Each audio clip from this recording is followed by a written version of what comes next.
주말 새 러시아가 유럽향 가스관을 3일간 중단한다고 선언을 했습니다.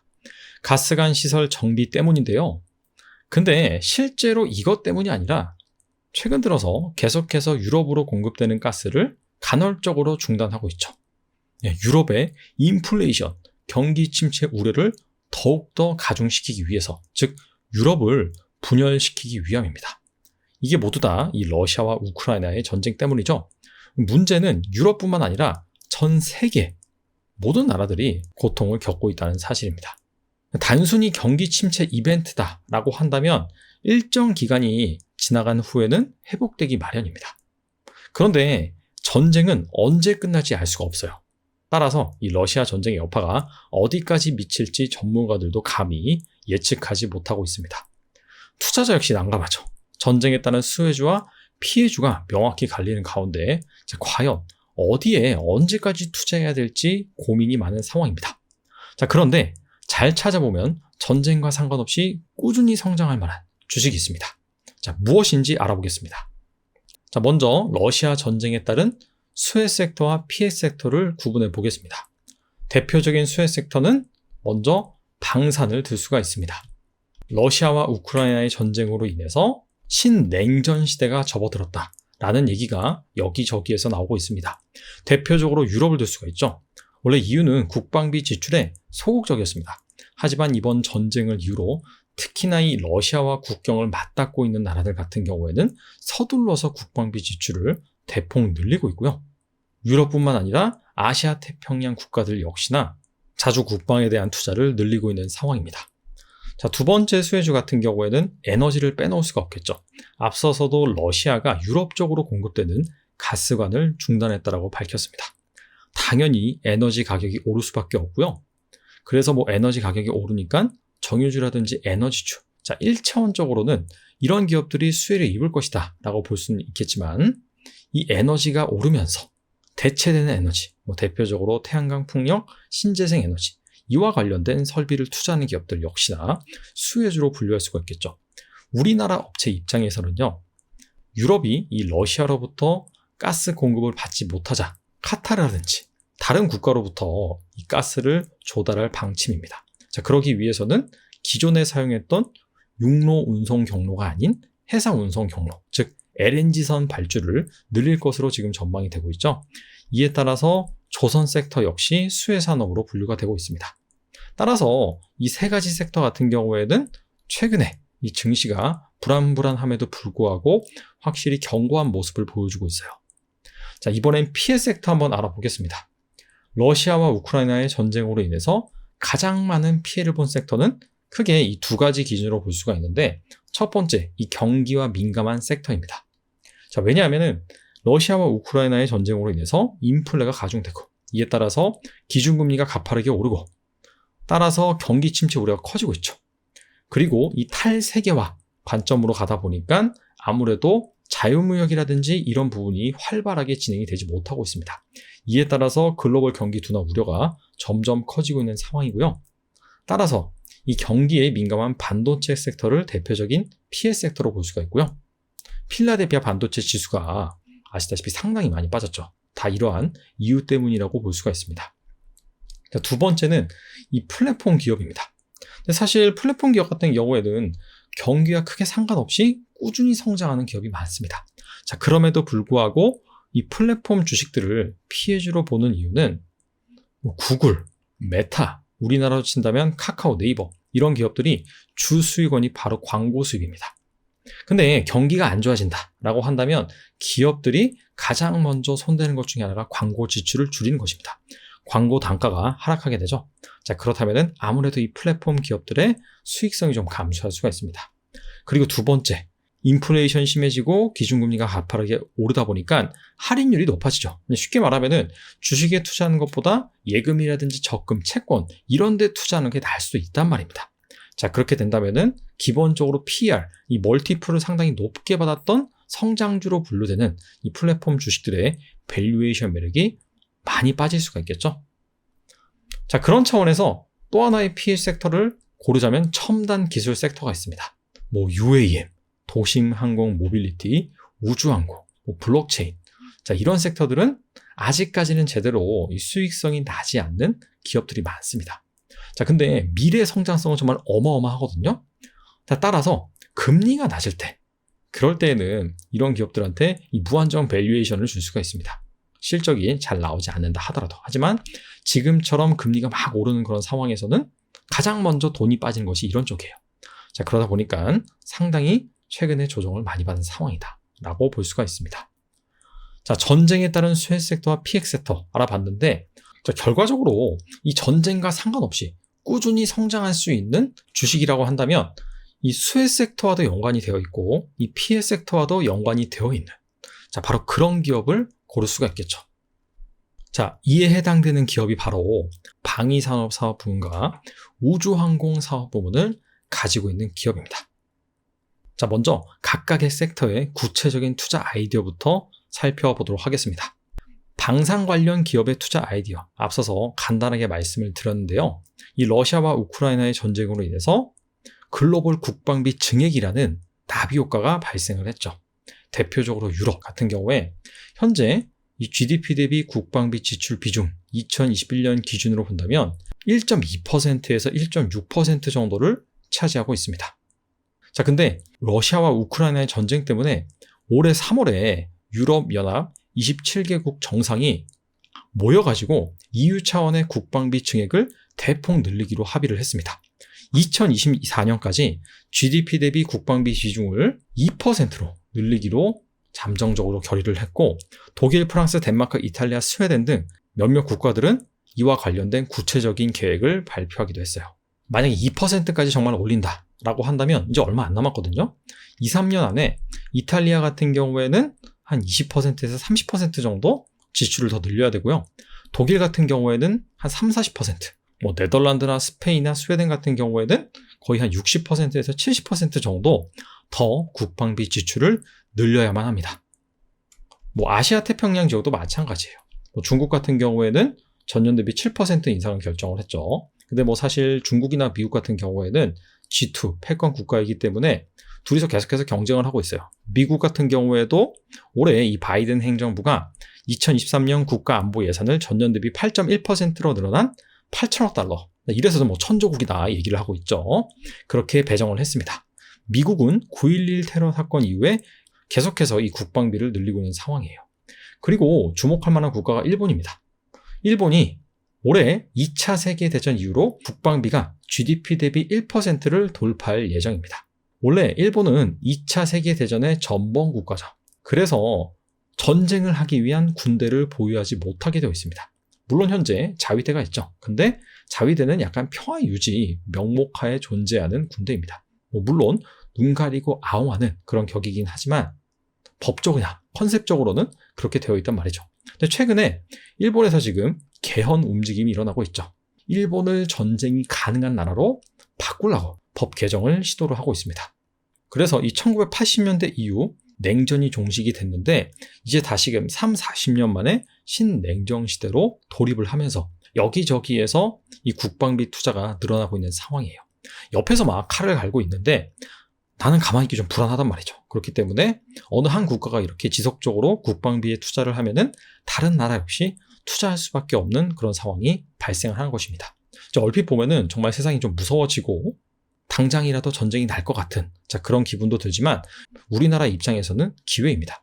우리나라는 분단 국가이고 휴전 국가이다 보니까 지속적으로 무기 개발이라든지 이 국방산업, 방위산업에 투자를 했습니다. 그래서 국내 무기가 성능이 S급은 아니지만 가성비는 출중합니다. 뭐 자주포라든지 전차라든지 전투기, 유도무기 이런 부분에 있어서 최근에 수출이 가시화되고 있는 상황입니다. 이번엔 우주항공산업 투자 아이디어에 대해서 간단하게 짚고 넘어가 볼게요. KDI에서 발췌한 자료인데요. 글로벌 우주 경제 규모 전망치를 보면 2020년 기준으로는 4,470억 달러입니다. 하지만 20년이 지난 후 2040년에는 모건 스탠리가 전망하기로는 12조 달러, 뱅크 오브 아메리카가 전망하기에는 무려 27조 달러까지 성장할 것으로 예상을 하고 있습니다. 사실상 27조 달러다라고 한다면 미국의 GDP 수준이거든요. 그렇게 성장할 것으로 보는 이유가 우주 여행, 우주 탐사 이런 부분까지 2040년까지는 진행이 될 것으로 보고 있기 때문입니다. 2020년 기준 글로벌 상업용 우주산업 규모를 살펴보면요. 위성 서비스가 44%, 지상 장비가 50%입니다. 지상 장비 같은 경우에는 지상에서 위성과 송수신을 하는 방송이나 이 통신을 원활하게 하기 위한 장비, 이 분야를 뜻하고요. 위성 서비스는 원격 탐사, 위성 통신, 위성 항법 이런 것들을 아우르는 분야입니다. 사실상 부가가치가 큰 위성 제작이라든지 발사체 제작, 이와 관련된 산업 같은 경우에는 아직까지는 그 비중이 미미한 상황입니다. 근데 앞으로는 이쪽 분야가 훨씬 더 성장할 것으로 예상이 되는 것이죠. 자, 추가로 이건 우리나라에 관련된 투자 아이디어인데요. 2021년 5월 한미 미사일 협정이 폐기가 되면서 민간 기술로 우주 발사체 개발이 가능해졌습니다. 기존에는 사거리 8km를 초과하는 로켓 개발, 대륙간 탄도미사일, ICBM이죠. 이거 개발이 불가능했지만 이제는 다 개발할 수 있다는 것이죠. 이에 따라서 우리나라에서 본격적으로 자체 우주 발사체 기술 개발이 본격화될 전망입니다. 자, 그렇다면 이 방산과 우주항공 이 두 개의 심장을 가지고 있는 주식들은 과연 무엇이있는지 알아보도록 하겠습니다. 자, 먼저 한국항공우주입니다. 사실 방산이라든지 우주항공 한다면 빼놓을 수 없는 이 대장주 격에 해당하는 주식이라고 볼 수 있죠. 우주항공 분야에서는 발사체 설계 및 제작, 검증 이 모든 능력을 다 보유를 하고 있습니다. 그리고 방산 쪽에서는 전투기, 헬기 등을 제조를 하고 있습니다. 한국항공우주 사업보고서를 보면은 회전이익, 고정이익 이런 식으로 사업 부분이 분류가 되어 있거든요. 무슨 말인지 잘 헷갈리시죠? 자, 이익이 바로 날개, 날다 그런 뜻이죠. 고정이익 같은 경우에는 이 날개가 고정되어 있다, 즉 전투기다 그렇게 보시면 되고, 회전이익 같은 경우에는 날개가 돈다. 그럼 뭐겠어요? 바로 헬기죠. 그래서 이런 것들을 제조를 하고 있다라고 보시면 됩니다. 최근에 이 글로벌리 국방비 비출이 늘어나면서 한국항공우주의 이 전투기, 완제기 수출이 지속이 되고 있죠. 이라크, 인도네시아, 태국 여기로부터 올해 초 신규 수주를 받았고요. 가장 큰 수주가 바로 폴란드로부터 있었죠. 폴란드에 완제기 48대를 수출을 하면서 30억 달러의 매출이 발생할 전망입니다. 추가적으로 한국형 초음속 전투기 KF-21 개발을 해서 시험 비행을 성공을 했습니다. 2026년까지 공대공 능력을 개발을 해서 검증에 나선 다음에 본격적으로 양산할 예정이에요. 자, 두 번째, 하나 에어로스페이스입니다. 우주항공 분야에서는 로켓 엔진을 제작을 합니다. 얼마 전 발사에 성공했던 누리호용 액체 연료 엔진을 제작한 바가 있고요. 저궤도 위성용 엔진을 제작하기 위해서 현재 기술 개발을 하고 있습니다. 방산 분야에서는 K9 자주포, K2 전차 이런 것들을 생산을 하죠. 특히 자주포 같은 경우에는 우리나라가 상당히 글로벌 시장에서 경쟁력 있는 분야라고 할 수가 있겠죠. 원래 하나 에어로스페이스가 하나그룹의 중간 지주회사 격입니다. 상당히 자회사가 많고 여기에 따라서 한 가지 사업 부분에 집중된 것이 아니라 다양한 사업 부분을 가지고 있었습니다. 근데 이런 기업들은 시장에서 별로 좋아하지가 않아요. 왜냐하면 분석할 게 그만큼 많기 때문에. 그리고 최근에 떠오르는 사업 부분, 방산 같은 경우에는 하나 디펜스라는 자회사를 통해서 영위를 하고 있었죠.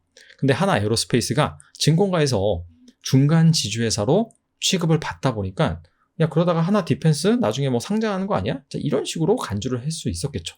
자, 근데 최근에 하나 에어로스페이스가 하나 디펜스를 흡수합병한다고 발표를 했습니다. LG 에너지 솔루션이 LG 화학에서 분할해서 떨어져 나간 것처럼 그 이후부터는 뭔가 분할을 한다라고 한다면 사정없이 시장에서 외면을 당했죠. 근데 하나 에어로스페이스 같은 경우에는 분할이 아니라 오히려 흡수 합병을 함으로 인해서 그동안에는 좀 소외되어 있다가 최근에 좀 부각받는 모습입니다. 다음 하나 시스템입니다. 하나 시스템이 하나 에어로스페이스의 우주항공 분야 자회사라고 보시면 돼요. 하나 시스템이 원앱에 2021년 8.8%의 지분 투자를 단행한 바 있습니다. 원앱은 이 스페이스 X에 이어서 저궤도 위성 분야에서는 선두권에 속하는 업체라고 보시면 됩니다. 하나 시스템이 단순히 이 원앱에 지분 투자해서 끝난 것이 아니라 지분 투자함으로 인해서 저궤도 위성용 주파수를 획득을 했습니다. 어차피 저궤도 위성이 5G에서 6G로 가면서 다양한 최첨단 산업을 영위하기 위해서 꼭 필요한 그런 개념이거든요. 이를테면은 자율주행 선박, UAM, 도심형 항공 모빌리티, 자, 이런 것 같은 경우에는 아무리 지상의 기지국을 잘 심어놓는다 하더라도 음영지역이 발생할 수밖에 없어요. 이런 것들은 저궤도 위성으로 커버를 쳐야 됩니다. 근데 이 저궤도 위성 사업을 하기 위한 핵심 주파수를 확보했다는 차원에서 의미가 있다. 자, 그런 차원에서 UAM 신사업도 추진을 잘 하고 있습니다. 2022년 8월에 UAM 기체 제작 업체인 오버웨어의 전환사채를 3천만 달러 정도 취득을 했습니다.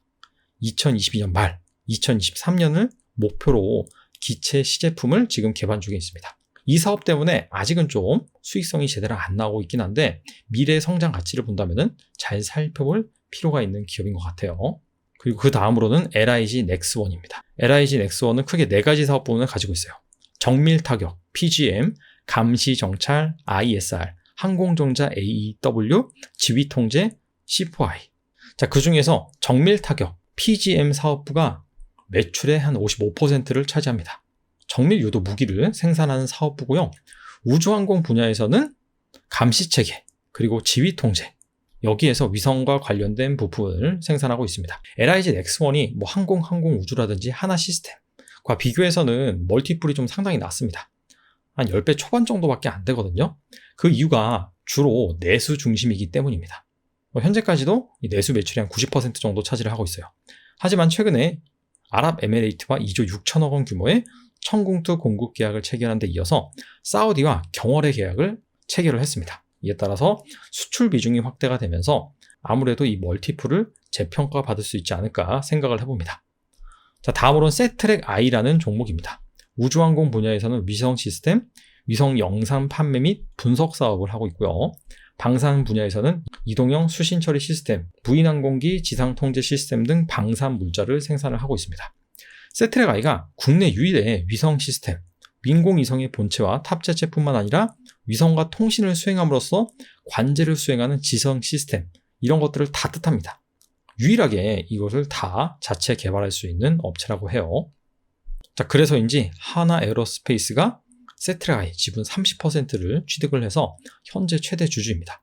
한마디로 하나 그룹에 속해 있다 라는 차원에서 이 세트랙 I를 하나 에어로스페이스나 하나 시스템 이런 기업들과 함께 보면 좋을 것 같습니다. 참고로 세트랙 I만 유일하게 여기에 붉은색으로 칠해놨죠. 그 이유가 다른 기업들은 이 방산 쪽 매출 비중이 더 높습니다. 하지만 세트랙 I 같은 경우에는 우주항공 쪽 매출 비중이 더 높아요. 그래서 사실 이 세트랙 I 같은 경우에는 여기에서 소개해드린 그런 종목과는 주가 흐름이 좀 다릅니다. 대부분 여기에서 소개해드린 종목 같은 경우에는 최근에 주가가 상당히 좋아요. 자, 하지만 세트랙 I 같은 경우에는 누리호 발사 이후로는 계속해서 주가가 하향 조정되고 현재 지금 바닥을 기는 상황이에요. 그래서 이런 부분은 좀 차별화된 포인트다. 다음은 제노코입니다. 오늘 말씀드린 종목 중에서 시가총액이 가장 작은 스몰텍 기업입니다. 우주항공 분야에서는 위성 탑재체 핵심 부품을 만들고요. 위성 지상국을 만듭니다. 방산 분야에서는 방산 핵심 부품, EGSE 점검 장비 등을 만들어요. 자, 여기에서 매출액의 한 70% 이상을 발생을 시키고 있고요. 자, 방위산업 핵심 부품에서는 육군, 해군, 공군에 사용되는 광 케이블, 자, 이런 것들을 만들고, 그리고 위성 탑재체 핵심 부품에서는 대용량 데이터 송수신기를 만드는데 이미 차세대 중형 위성 1, 2호 위성 탑재체 수주 계약을 진행을 했고 올해 하반기에 이 3호기 같은 경우에도 수주를 받을 수 있을 것으로 예상이 되고요. 위성 지상국 이 분야에서는 위성의 우주 임무를 수행을 지상에서 돕는 시스템을 만듭니다. 한국수자원공사와 66억 원 규모의 해당 계약을 체결을 했고 에어버스의 협력사로 등록이 되어 있다고 합니다. 자, 정리해 보겠습니다. 자, 방산, 항공우주 두 개의 심장을 가지고 있는 기업에 대해서 알아봤는데요. 근데 본질적으로는 이게 같은 사업이라고 볼 수가 있습니다. 자, 미사일과 로켓의 차이가 무엇이냐? 어차피 껍데기는 같습니다. 움직이는 기술도 같아요. 단 여기에 탄두를 싣느냐 아니면 사람을 실어서 우주로 내보내느냐 그 차이죠. 그래서 핵심 기술은 같기 때문에 자연스럽게 이 방산 산업을 영위하는 기업이 우주항공 쪽으로 확장을 해 나가는 것이라고 볼 수가 있고요. 앞서서 소개해드린 6개 종목, 세트랙 I를 제외하고는 대부분 다 방산 비중이 크고 최근에 주가가 양호한 흐름을 이어가고 있습니다. 자, 따라서 만약에 정쟁이 종식이 된다라고 한다면 제 생각에는 단기 조정은 불가피할 것으로 예상이 됩니다. 자, 그럼에도 아무리 전쟁이 끝난다 하더라도 앞서 말씀드린 유럽이라든지 아시아 태평양 지역이라든지 3, 40년 만에 신냉전 시대로 다시 돌입을 했기 때문에 언제나 전쟁은 터질 수 있다. 내가 약하다면. 자, 그런 마음을 가지고 있기 때문에 계속해서 국방비 증의 흐름은 이어질 것으로 예상이 되고요. 자, 추가적으로 우주항공 산업이 만약에 전쟁이 끝난다라고 한다면 다시 활성화될 수가 있겠죠. 자, 그런 차원에서 중장기적으로는 해당 기업들 꾸준히 살펴볼 필요가 있다. 자, 아무쪼록 이 기업들 중에서 미래 텐베거가 나왔으면 좋겠네요. 감사합니다.